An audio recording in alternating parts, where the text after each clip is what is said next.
નમસ્કાર મિત્રો સ્વાગત છે તમારું અમારી યુટ્યુબ ચેનલમાં। આપની સાથે હું છું પિનલગીરી ગોસ્વામી। આજના વેધર એનાલિસિસમાં વાત કરીશું આજે તારીખ 17 જૂનથી લઈને 30 જૂન સુધી ગુજરાતમાં કેવું રહેશે હવામાન, આવનારા દિવસોમાં શું છે વરસાદની ગતિવિધિઓ, ચોમાસું કેટલે પહોંચ્યું છે, કઈ સિસ્ટમો કામ કરશે જેથી ગુજરાત સહિત ઉત્તર ભારત અને મધ્ય ભારતને અસર કરશે, ઉપરાંત ઉત્તર ભારતમાં પણ કઈ સિસ્ટમ સક્રિય છે, ભેજનું પ્રમાણ કેટલું રહેશે, વરસાદનું પ્રમાણ કેટલું રહેશે, કયા જિલ્લામાં વરસાદ આવરી લેશે, તમામ પ્રકારની માહિતી આ એક વિડીયોમાં તમને આપી દઈશું। મિત્રો પ્રથમ સિસ્ટમની વાત કરીએ તો પાકિસ્તાન તરફ એક સાયક્લોનિક સિસ્ટમ, દક્ષિણ પશ્ચિમમાં ભારત તરફ એક સાયક્લોનિક સિસ્ટમ, બંગાળની ખાડીમાં એક સાયક્લોનિક સિસ્ટમ સર્જાય છે। અને મિત્રો લાભની વાત એ છે કે અરબી સમુદ્રના ભયંકર ભેજવાળા પવનો દક્ષિણ ભારત સહિત પશ્ચિમ ભારતના પણ અનેક ભાગોને મળી રહ્યા છે। બીજી તરફ કહી શકાય કે બંગાળની ખાડીના પણ ભેજવાળા પવનો મળી રહ્યા છે, એટલે મધ્ય ભારત સહિત પશ્ચિમ ભારત અને દક્ષિણ ભારતના અનેક વિસ્તારો હજુ પણ વરસાદથી પ્રભાવિત રહેશે। અનેક વિસ્તારમાં જોરદાર વરસાદ થાય, કોઈ વિસ્તારમાં તો 4 ઇંચથી લઈને 9 ઇંચ કરતાં પણ વધારે વરસાદ થાય તેવી સંભાવના છે। હવે મિત્રો આ વાત થઈ ગઈ સિસ્ટમોની। હવે અત્યારે જ્યારે ગુજરાત તરફ જ્યારે વરસાદની સિસ્ટમ સક્રિય છે, સાયક્લોનિક સિસ્ટમ વધારે મજબૂત જણાઈ રહ્યું છે, ત્યારે આજ રોજ એટલે કે આજે તારીખ 17 જૂન છે, તો આજે 17 જૂનના રોજ ક્યાં પડી શકે છે વરસાદ? તો મિત્રો સૌરાષ્ટ્રની વાત કરીએ તો સૌરાષ્ટ્રના અનેક પંથકમાં, જેમાં ખાસ કરીને દેવભૂમિ દ્વારકા, જામનગર, રાજકોટ, અમરેલી, ભાવનગર, જૂનાગઢ, ગીર સોમનાથ અને પોરબંદરના અનેક ભાગોમાં વરસાદની શક્યતા વધુ છે। જ્યારે મધ્ય ગુજરાતમાં પણ આણંદ, ખેડા, મહીસાગર, પંચમહાલ, દાહોદ, છોટાઉદેપુર, વડોદરા, નર્મદા અને ભરૂચના પણ અનેક વિસ્તારમાં 1 થી લઈને 4 ઇંચ કરતાં પણ વધારે વરસાદ નોંધાય તેવી શક્યતા છે। બીજી તરફ મિત્રો દક્ષિણ ગુજરાતમાં વરસાદનું પ્રમાણ સામાન્ય ઓછું જણાશે। ખાસ કરીને સુરત, તાપી, ડાંગ, નવસારી અને વલસાડના અનેક ભાગોમાં છૂટોછવાયો વરસાદ ચાલુ રહેશે। ઉપરાંત મિત્રો ઉત્તર ભારત, ઉત્તર ગુજરાત અને કચ્છની પણ વાત કરીએ તો ખાવડા સહિત કચ્છના ઉત્તર અને પશ્ચિમ તરફના વિસ્તારોમાં પણ વરસાદની શક્યતા વધુ છે। બીજી તરફ ઉત્તર ગુજરાતના અનેક ભાગો, ખાસ કરીને અરવલ્લી, સાબરકાંઠા, મહેસાણાના અનેક ભાગોમાં વરસાદની તીવ્રતામાં નોંધપાત્ર વધારો થાય, જ્યારે બનાસકાંઠા અને પાટણના પણ અનેક જિલ્લામાં છૂટોછવાયો વરસાદ થઈ શકે છે। એકંદરે મિત્રો ગુજરાતમાં એક કહી શકાય કે ગરમીમાં આપણને રાહત મળશે, ખેડૂતો માટે સારા સમાચાર છે। વાવણી લાયક વરસાદ પણ અનેક જિલ્લાઓમાં થઈ રહ્યો છે અને અત્યારે કોઈ વિસ્તારમાં તો મેઘતાંડવ અને વીજળીના કડાકા ભડાકા પણ જોવા મળી રહ્યા છે। તો મિત્રો આ હતી માહિતી સેટેલાઇટ બેઝના માધ્યમથી કઈ સિસ્ટમો સક્રિય થઈ છે તેની માહિતી। હવે મિત્રો આપણે જાણીશું કે તારીખ પ્રમાણે ગુજરાત ઉપર કઈ સિસ્ટમ કામ કરી રહી છે અને ચોમાસું અત્યારે કેટલે પહોંચ્યું છે, તમામ પ્રકારની માહિતી હવે નેક્સ્ટ સેટેલાઇટના ઇમેજના માધ્યમથી જાણીશું। હવે મિત્રો ઇન્ફ્રારેડના માધ્યમથી તમે જોઈ શકો છો કે આગામી 12 કલાક ગુજરાતના અનેક ભાગોમાં એક વરસાદી માહોલ જોવા મળશે। ખાસ કરીને સૌરાષ્ટ્રને 1 નંબર પર ગણીને ચાલીએ છે, દક્ષિણ ગુજરાત અને ઉત્તર ગુજરાતના પણ અનેક ભાગોમાં આગામી 12 કલાક જોરદાર વરસાદ પડી શકે છે।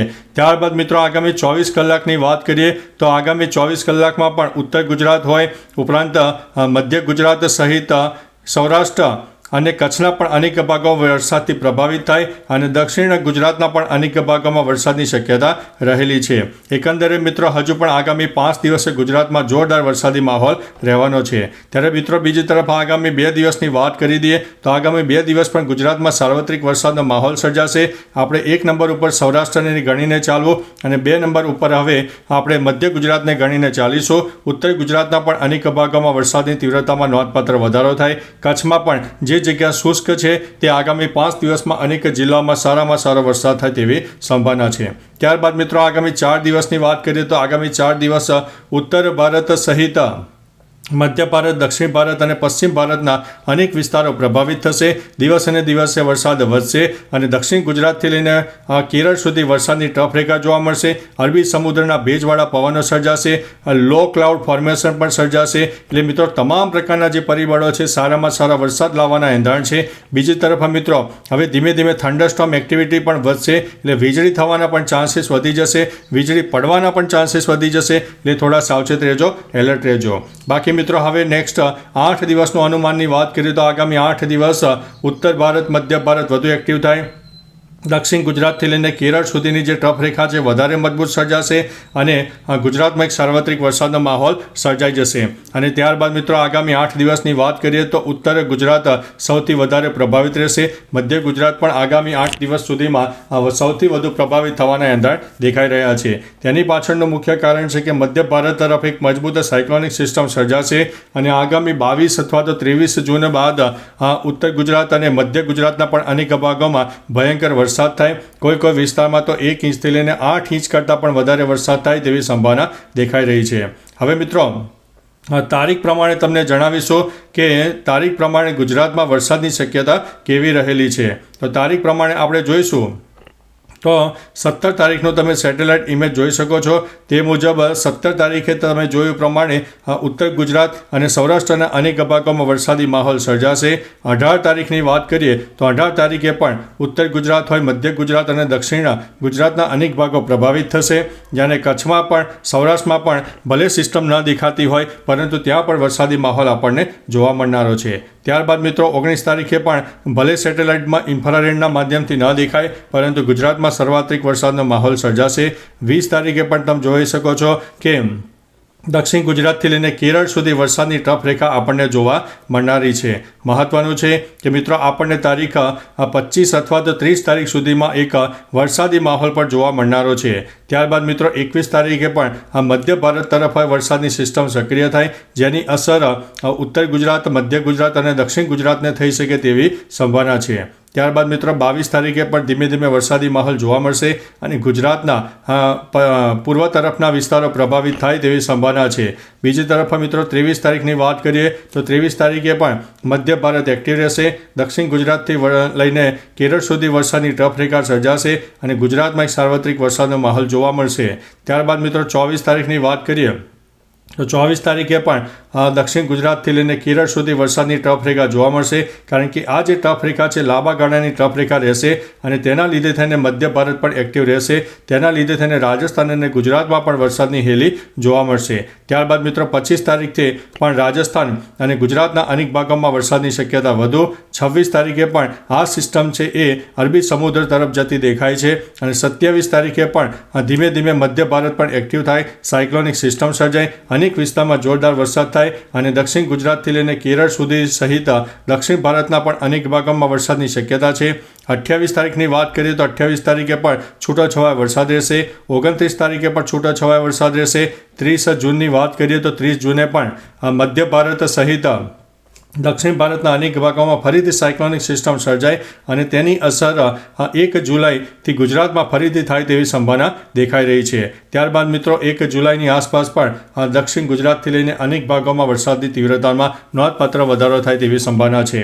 બીજી તરફ મિત્રો ચોમાસાના આગમનની વાત કરીએ તો અત્યારે ચોમાસું સૌરાષ્ટ્રના તટીય વિસ્તારો ઉપરાંત દક્ષિણ ગુજરાતના પણ અનેક ભાગોને એ પહોંચી ગયું છે. એટલે કે ચોમાસાનું આગમન ગુજરાતમાં થોડા ઘણા અંશે થઈ ગયું છે અને હવે આપણને જે ચોમાસાનો વરસાદ મળશે તેને ચોમાસાનો જ વરસાદ ગણીને ચાલીશું. હવે તેને પ્રી મોન્સૂન એક્ટિવિટીનો વરસાદ ગણીને નહીં ચાલીએ.